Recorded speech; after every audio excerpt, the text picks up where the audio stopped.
네, 사사기를 보겠습니다. 여호수아는 이제 그 마지막 인생 가운데 이스라엘 백성들을 향해서 고별 설교를 하였습니다. 그것은 하나님 주신 그 땅 가운데 살아갈 때는 율법에 있는 말씀을 다 지켜 행하라고 말씀하셨던 것입니다. 그렇다면 사사기는 정복 전쟁과 또 분배가 맞춰진 다음에 하나님 명령에 따라서 이스라엘 백성들이 어떻게 살아가는가, 과연 어떻게 살아가는가, 또한 그 백성을 보실 때 하나님은 이들을 어떻게 대하시는가가 바로 사사기의 말씀이 되겠습니다.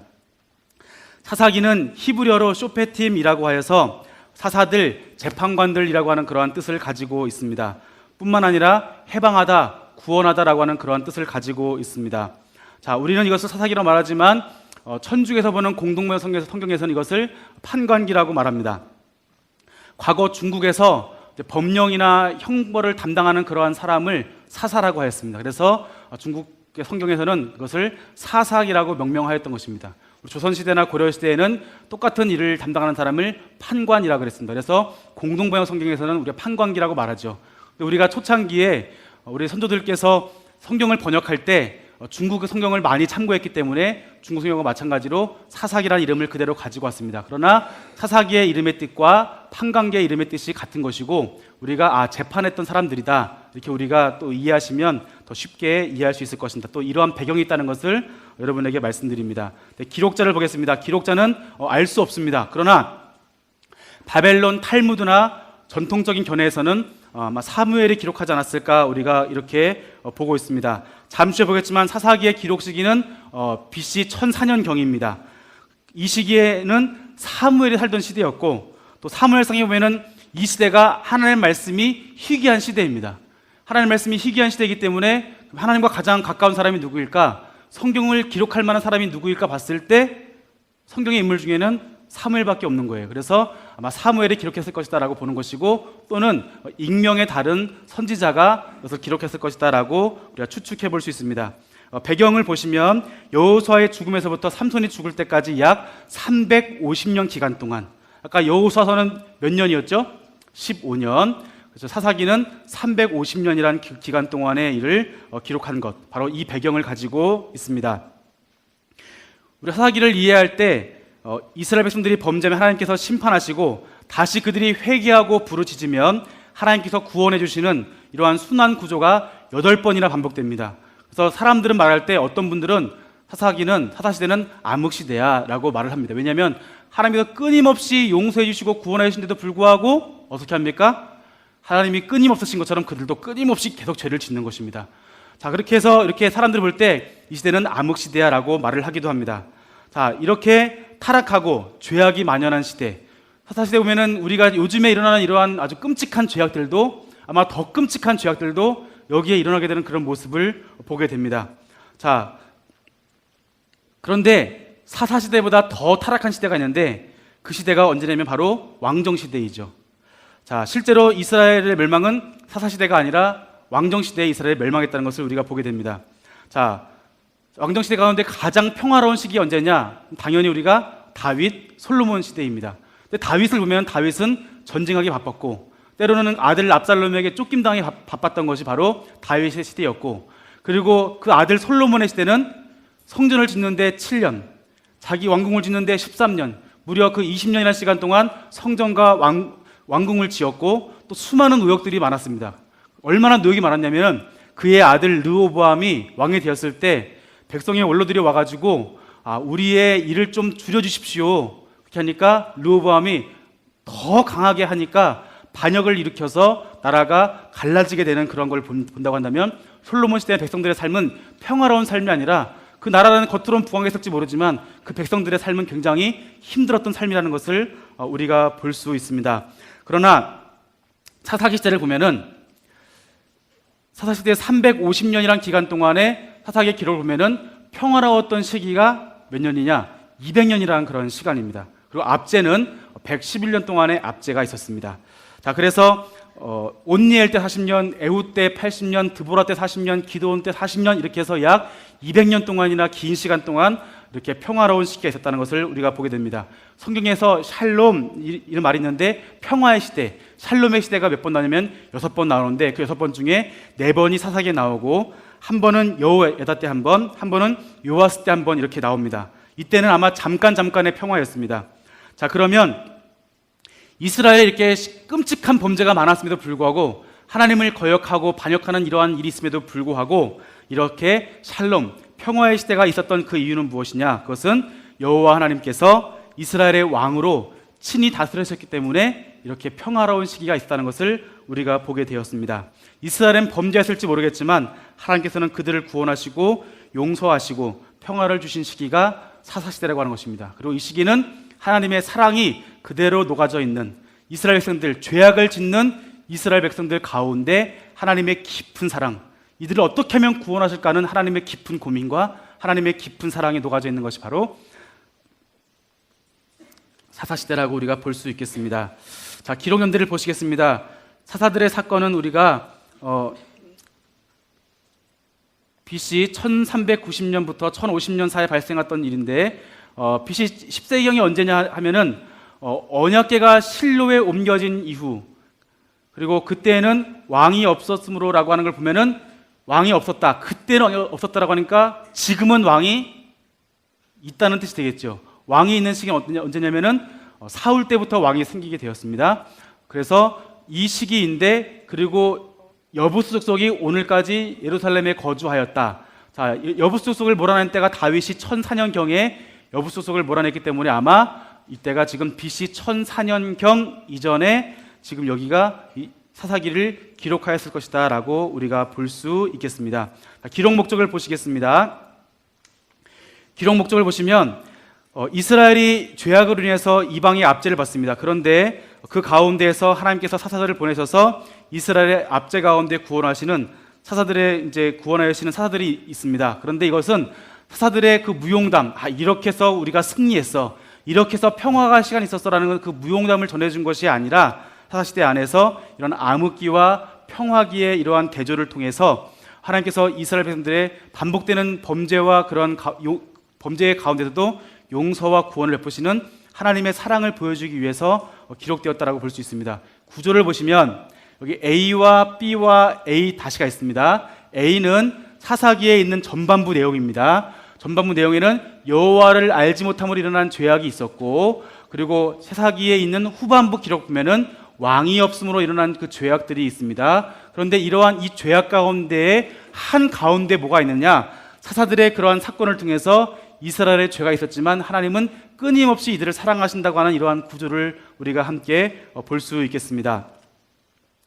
첫 절은 한번 첫 절 읽어보겠습니다. 여호수아가 죽은 후에 이스라엘 자손이 여호와께 여쭈어 이르되 우리 가운데 누가 먼저 올라가서 가나안 족속과 싸우리이까? 말씀 보시면 여호수아가 죽은 이후에, 성경에서 누가 죽었다라고 한다면은 새로운 시대가 시작되는 것입니다. 그런데 이거 여호수아가 죽기 전에 했던 그 말들을 생각하면 이 죽은 후에는 뭔가 우리 가운데 암시하는 부분이 있습니다. 이들이 과연 어떻게 살았을까? 여호수아가 여호수아서에서 마지막 했던 말씀을 기억하신다고 한다면 사사시대의 그 내용을 우리가 얼추 우리가 이해할 수 있을 것입니다. 끝절을 보시면 이스라엘의 왕이 없으므로 사람들이 어떻게 했다고요? 각기 자기의 소견에 옳은 대로 행한 것입니다.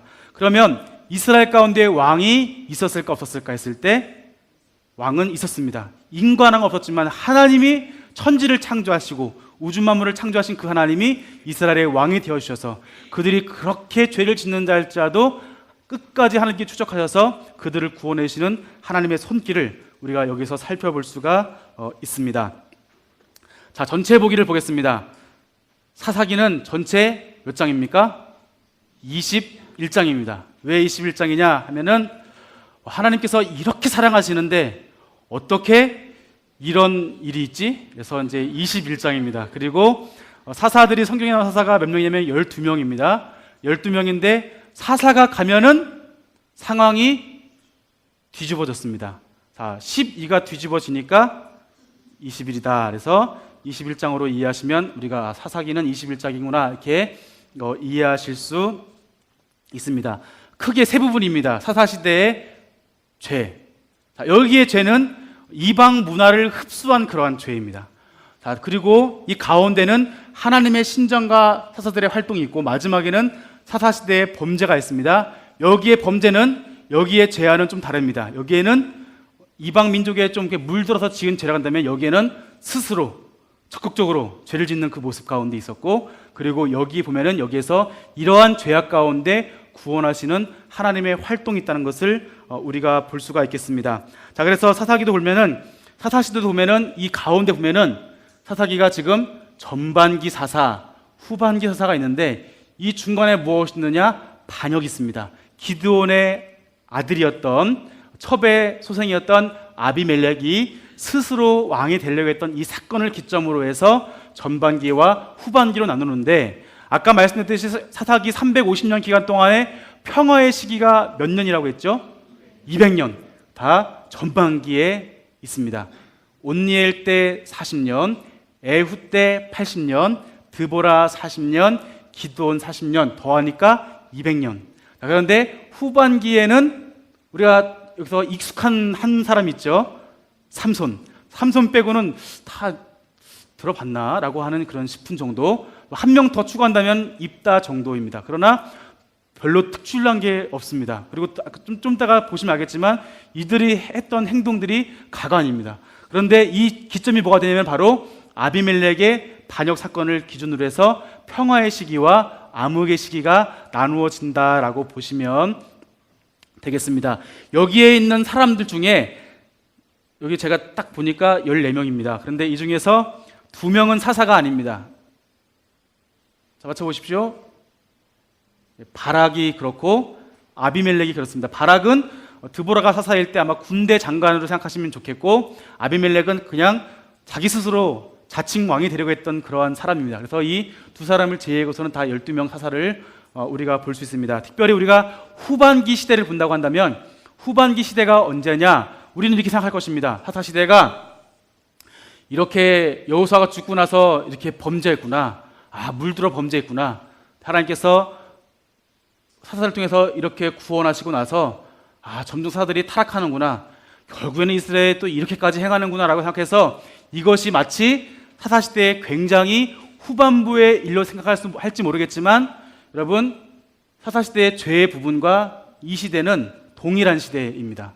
그래서 여기는 지금 이 구조상 이 사사기를 기록한 기록자가 의도를 가지고 이러한 죄악을 아까 여호수아와 마찬가지로 언약과 언약 사이에 이것이 있었다면은 지금 사사기는 이스라엘의 범죄 가운데 행하신 하나님의 이러한 신정 활동, 사사들의 활동을 하기 위한 의도적인 이러한 편집이고, 이 시대에 있었던 미가의 집안에 있어서 단지파 우상숭배했을 때 이 집안에 있던 그 제사장, 그리고 제사장이 나중에 스카웃돼서 단지파 제사장 되는데 이 사람이 누구냐 한다면은 바로 이제 모세의 후손이 되겠고, 그리고 여기 단지파 있을 때 나중에 여기서 이스라엘 내전 있을 때 여기에 참석한 제사장이 누구냐면은 아론의 손자, 여기는 모세의 손자, 여기는 아론의 손자. 그렇게 하니까 이 시대가 언제냐면은 이 시대와 동일한 시대이고, 이 시대는 지금 하나님께 사사시대를 시작하고 나서 지금 온니엘이 시작할 때, 온니엘 시작하기 이전 시대입니다. 온니엘이 이제 8년 동안 압제 당할 때 그 시대와 이 시대가 동일한 시대예요. 그러니까 이 시기 가운데 이스라엘에게 끔찍한 범죄를 하였다는 것을 우리가 보면 되겠고, 후반기 시대를 보면은 후반기 시대는 언제일까 생각해 본다면은 제사장 엘리를 잘 아시죠? 제사장 엘리가 어땠죠? 그 시대에 뭐가 희귀했습니까? 하나님의 말씀이 희귀했다. 바로 해서 돌라, 야일, 입다, 이 시대가 바로 제사장 엘리의 시대이고, 입산, 엘론, 압돈, 삼손 이 시대가 사무엘 시대입니다. 그래서 사무엘이 있었던 그 사무엘 그 시대가 이 시기와 지금 겹쳐서 함께 진행된다는 것을 보시면 좋겠고, 그리고 이 시대는 사사기 시대의 범죄의 첫 번째 부분과 이 시대는 동일한 시대라는 것을 보신다면은 우리가 또 이 가운데 행하신 하나님께서 이스라엘을 향한 구원과 사랑의 역사를 또 한번 이 가운데서 이 구조 속에서 볼 수 있을 것입니다. 자, 그래서 우리가 이제 사사시대의 죄에 대한 부분을 보겠습니다. 완전 정복을 하였지만 이들은 이제 실패한 정복의 역사를 보고 있는데, 자, 이 가운데 우리가 보는 것은, 자, 이들이 과연 능력이 없어서 정복을 하지 못했는가, 아니면 정복할 의지가 없었는가라고 하는 것입니다. 아까 우리가 갈렙 보았을 때, 갈렙은 그들은 강하지만 하나님께서 나와 함께 하시면 내가 이길 수 있습니다 라고 했던 거예요. 다시 말하면 갈렙은 보니까 그들을 볼 때 자기보다 강한 것이었습니다. 그렇지만 주님께서 함께 하시면 제가 이길 수 있습니다고 하는 그런 고백입니다. 그렇다면 왜 그때는 약했음에도 불구하고 이기고 지금은 다 이미 전쟁 다 치렀는데 그냥 조그만 전쟁만 하면 되는데 왜 이때는 이들이 힘이 없는 것인가? 아니면 이들이 의지가 없는 것이냐? 이 두 가지를 볼 수가 있습니다.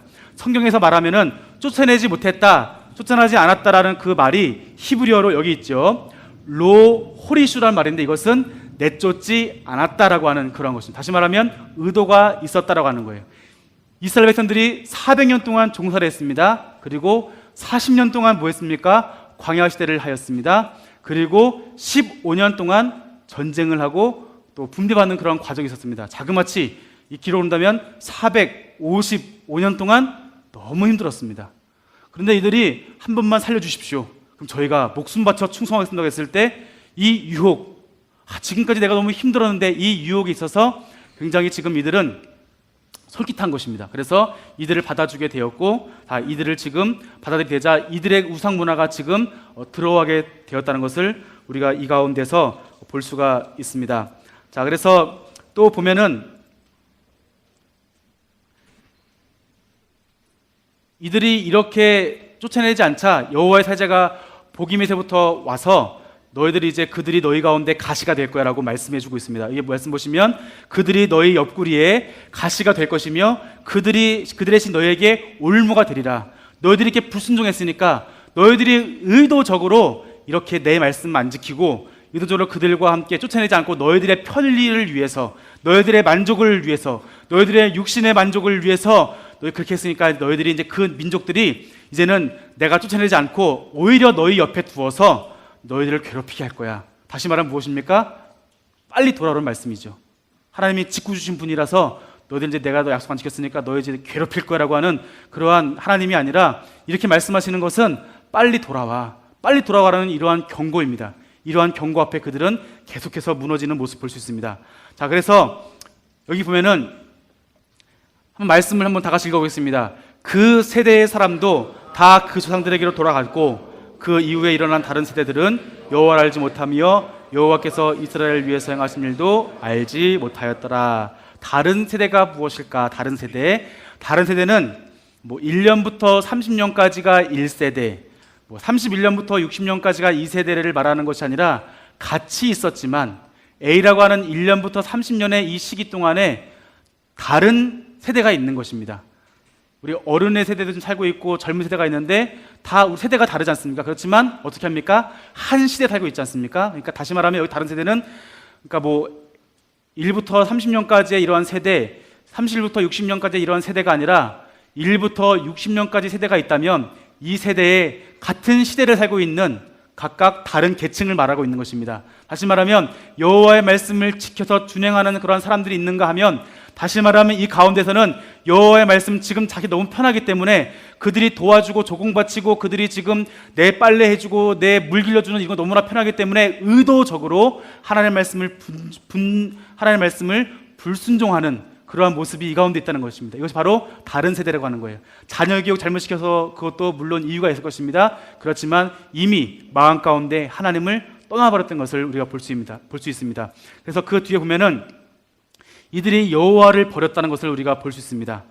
자, 그래서 여호와를 지금 목전에서 악을 행하고 뭘 섬기죠? 바알을 섬기고 또 애굽 땅에서 인도해 내신 그 하나님을 우리가 버리고 다른 신들을 지금 섬기고 있는 주변의 그 신들에게 절하고 있는 그들의 모습을 통해서 하나님께서 진노하게 하신 사건을 우리가 볼 수가 있습니다. 자, 그렇다고 한다면 이제 우리가 여호수아서 17장 말씀을 통해서 보면은 이미 므낫세 지파가 여부수 족속을 종으로 삼아요.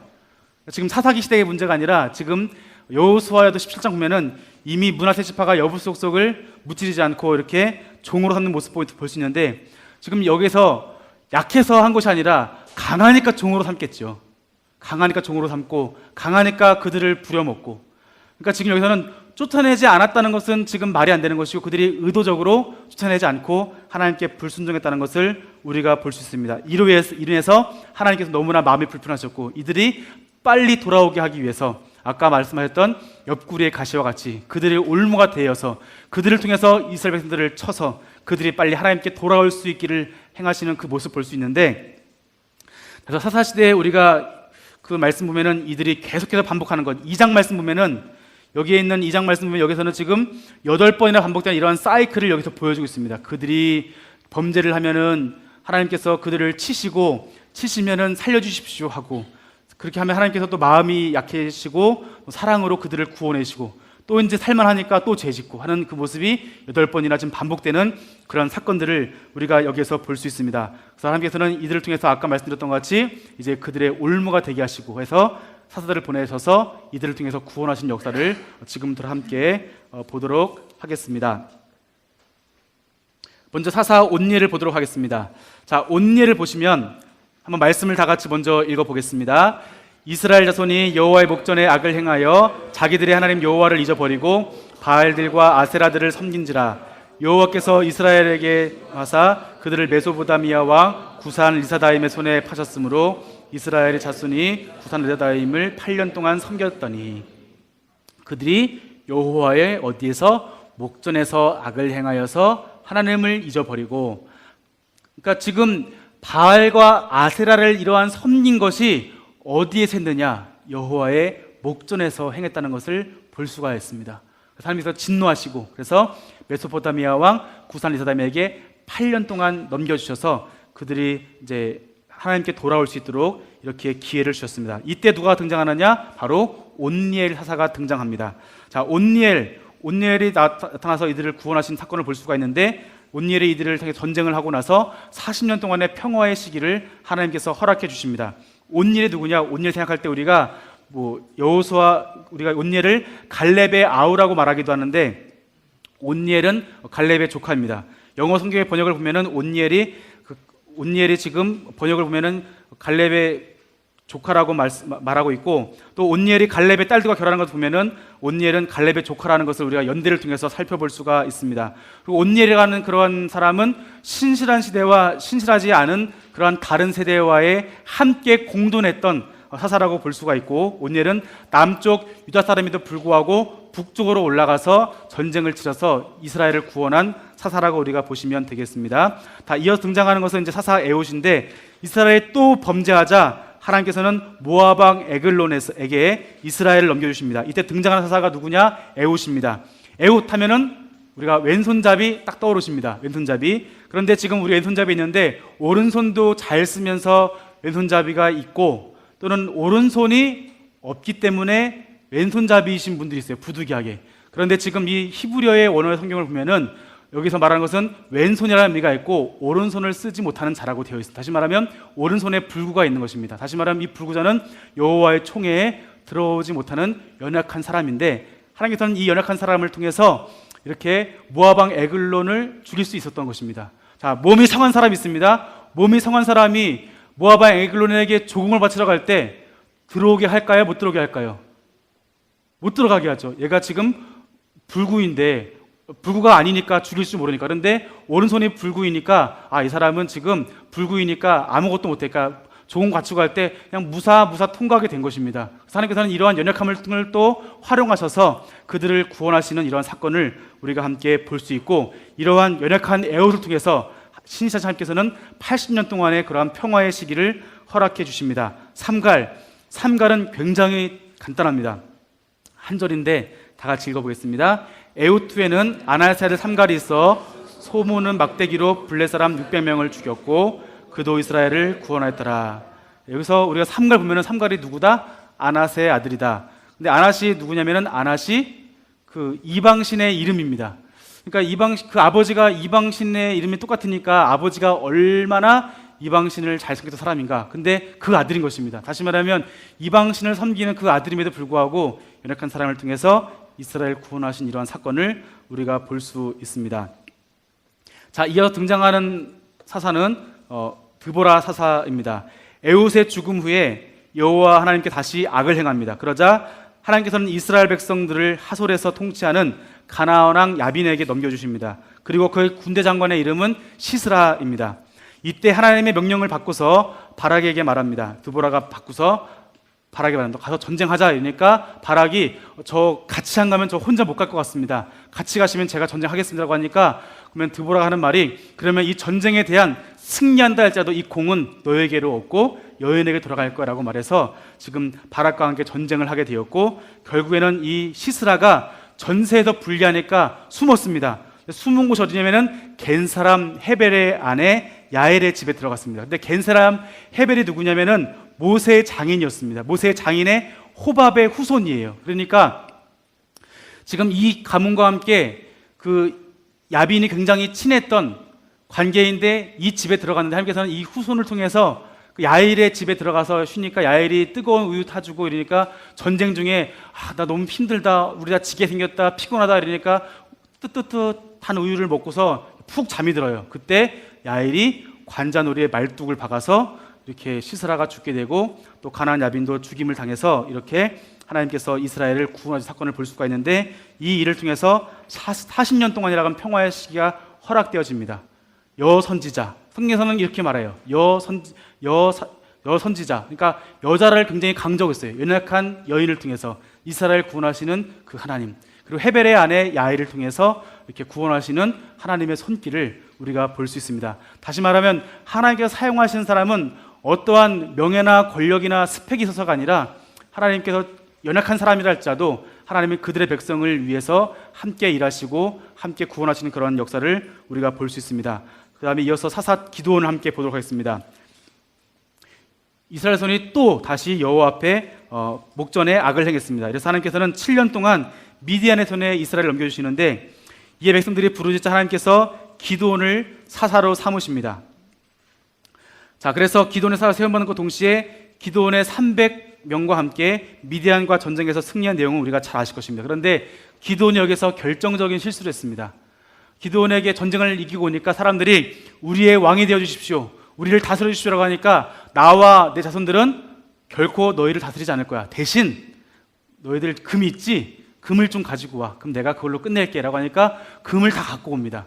그 금으로 뭐 만들면은 우상을 만들고 또 에봇을 만들어서 그걸 그러니까 금이고 승리의 상징이니까 이스라엘 사람들이 또 이것을 음란하게 섬겨요. 하나님께 세우신 그 사사가 하나님께서 행하신 그 전쟁 가운데 승리하고 나서 오히려 이스라엘 백성들을 더 타락하게 만드는 그 시작을 누가 주었느냐? 기드온이 주었다는 것을 우리가 볼 수 있습니다. 공교롭게 기드온의 아들을 통해서 이들은 반역을 하게 되었고 그러면서 이스라엘 가운데는 평화가 없는 그러한 시대를 맞이하게 되었다는 것을 우리가 볼 수 있겠습니다. 자, 우리가 이어서 보는 것은 이제 아비멜렉을 볼 텐데 기드온은 결혼을 많이 했습니다. 그래서 아들이 무려 70명이 있었습니다. 형제의 난이 벌어진 것입니다. 그래서 다시 말하면 아들이 70명이면 부인이 몇 명일까라고 했을 때 한 명이 7명 낳아도 부인이 10명 많지요. 솔로몬보다는 아주 적지만 굉장히 많은 그러한 사람입니다. 그래서 이 기드온의 이 첩 사이에서 이렇게 태어난 아들이 바로 아비멜렉이었는데 아비멜렉이 기드온의 아들 70명을 다 죽이고 아들 중에 요담만 남게 되었습니다. 이때 형제들을 죽일 때 사용한 돈이 어디서 났느냐?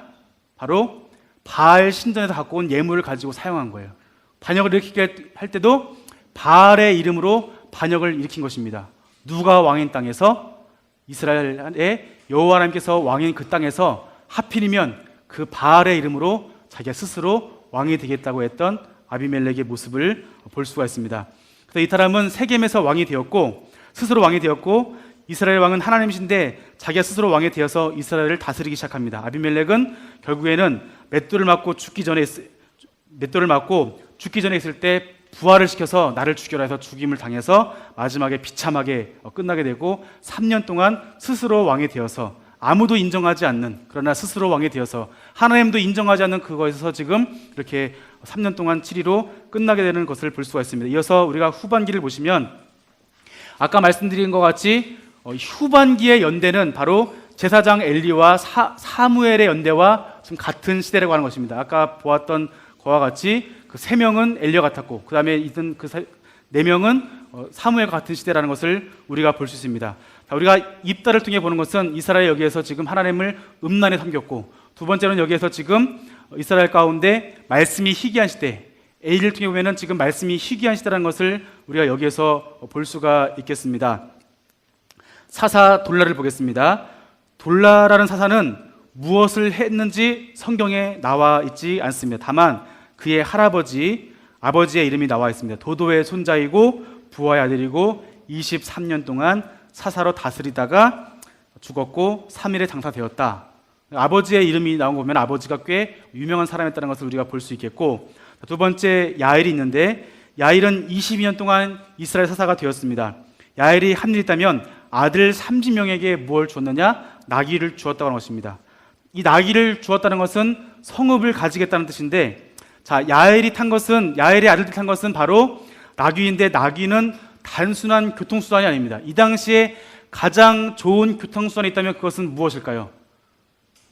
말입니다, 말. 근데 왜 하필이면 나귀인데 이것이 뭐 특별한가라 하시겠지만, 나귀라고 하는 것은 바로 그 성읍의 군주가 대관식을 할 때 탔던 것이 바로 이 나귀입니다. 그렇기 때문에 아들 30명이 나귀를 탔다는 얘기는 뭐냐면은 아들 30명이 그 지역 성읍마다 우두머리가 돼가지고 다스렸다.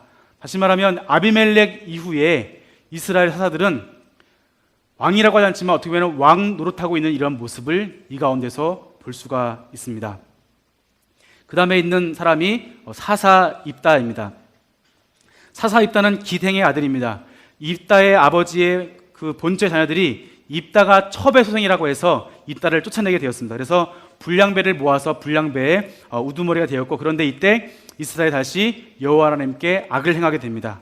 자, 그런데 이전에 이들이 악을 행하는 것은 이전과 다릅니다. 아비멜렉 이전보다 훨씬 더 악한 우상 숭배를 하게 되었고, 전에는 바알과 아스타롯 섬겼다면 이제는 바알과 아스타롯뿐만 아니라 아람의 신들과 시돈의 신들과 모압의 신들과 암몬의 신들, 아스타롯, 이런 각종 우상들을 지금 어떻게 하는 거냐면 다 섬기고 있는 이 모습을 볼 수가 있습니다.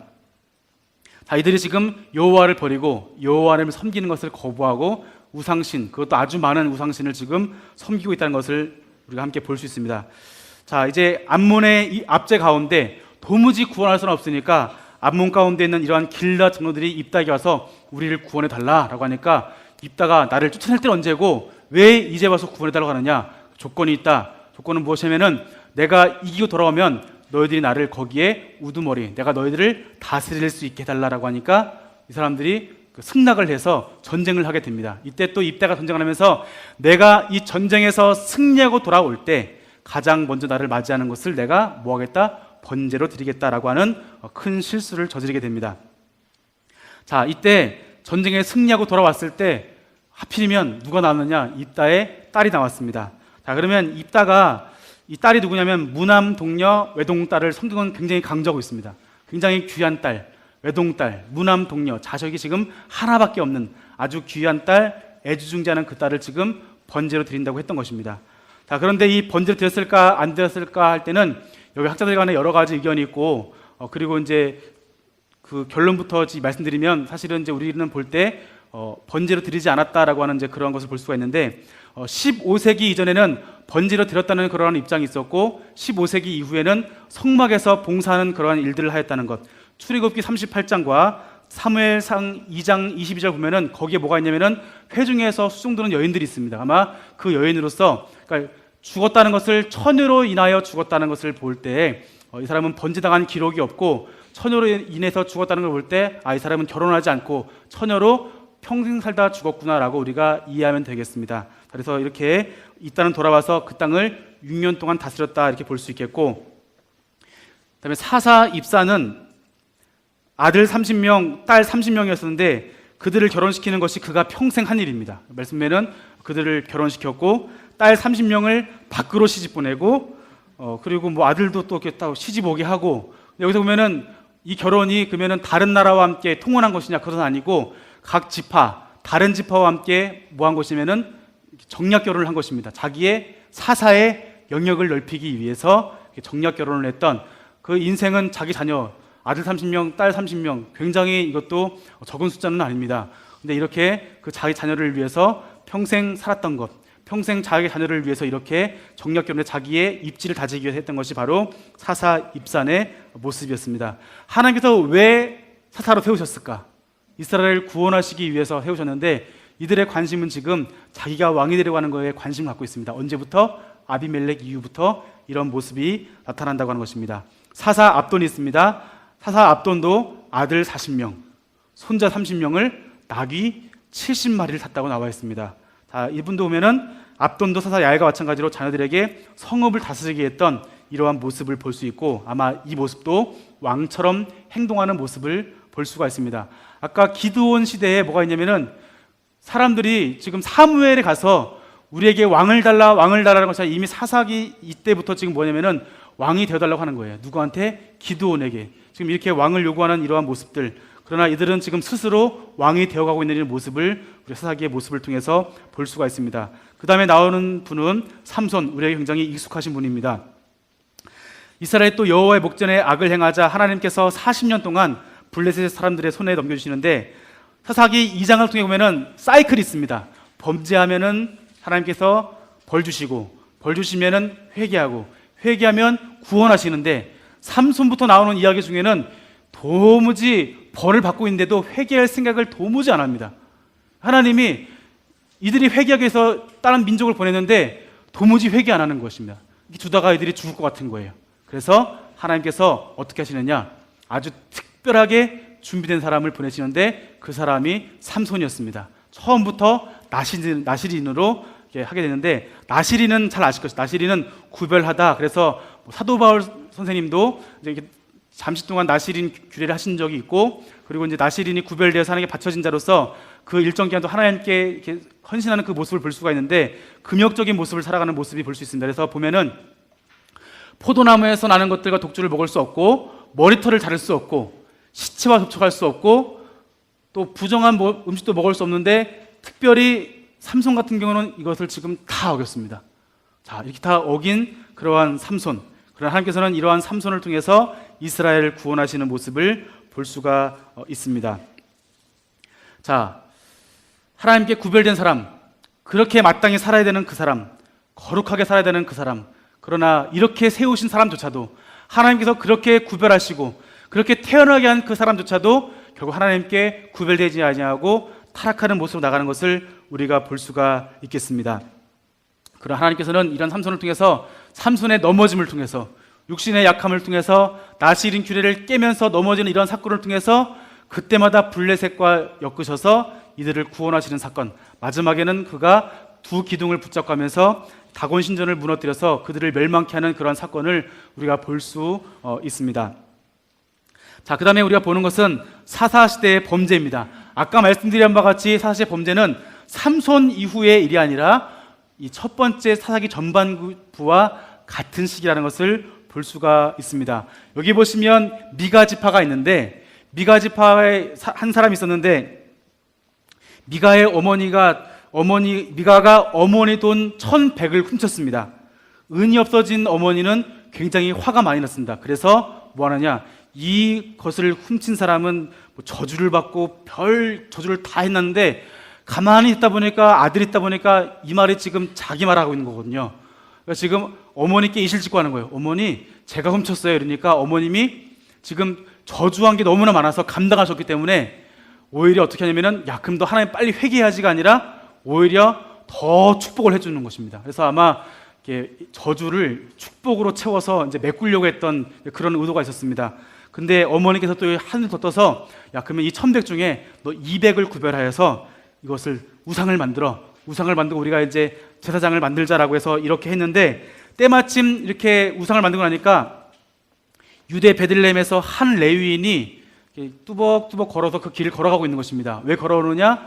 이 사람도 지금 하나님 말씀 잘 지키지 아니하고 먹을 것을 찾아서 지금 돌아다니고 있는 것입니다. 그런데 레위인이 보니까, 이 사람 사정을 듣고 보니까 우리 또 마침 필요하고, 그래서 서로 윈윈해서 이제 가정의 집으로 세상 섬기게 되는데, 자, 이제 또 이 가운데 단지파가 있습니다. 단지파는 원래 이 아래 지역이었는데, 단지파 이 땅이 별로 안 좋고 마지막에는 여기 살다 보니까 오히려 이 이방 민족에게 산골에 포위를 당해가지고 지금 쩔쩔매는 이 모습들인데, 이들이 뭐 하냐면은 지금 더 좋은 땅을 향해서 지금 앞으로 나가고 있는 거예요. 하나님이 주신 기업은 어디냐?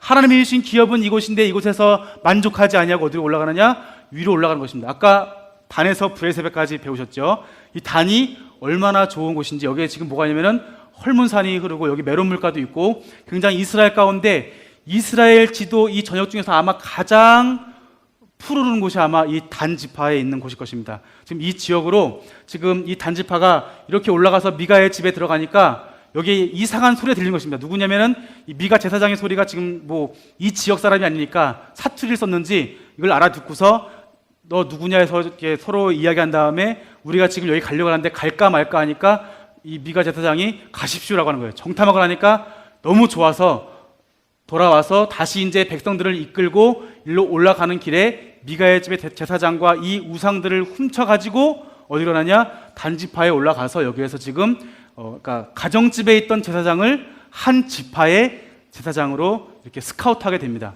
여기 죄를 보면은 한 가정이 지금 우상을 섬기고 있고 이제는 한 지파도 뭐하고 있냐면은 우상을 섬기는 이러한 반역의 모습, 하나님을 섬기지 않는 모습을 우리가 이 가운데 볼 수가 있습니다. 자, 우리가 이제 여기 보시면 이게 이스라엘의 한 땅이라고 볼 때 여러분 이것이 믿어지시죠? 굉장히 이렇게 푸르르고 물도 많고 나무도 푸르른 바로 이런 곳입니다. 바로 여기가 단지파가 올라간 땅이 바로 이 지역입니다. 라이스라고 하는 이 땅인데, 자, 그리고 이어서 보시는 것은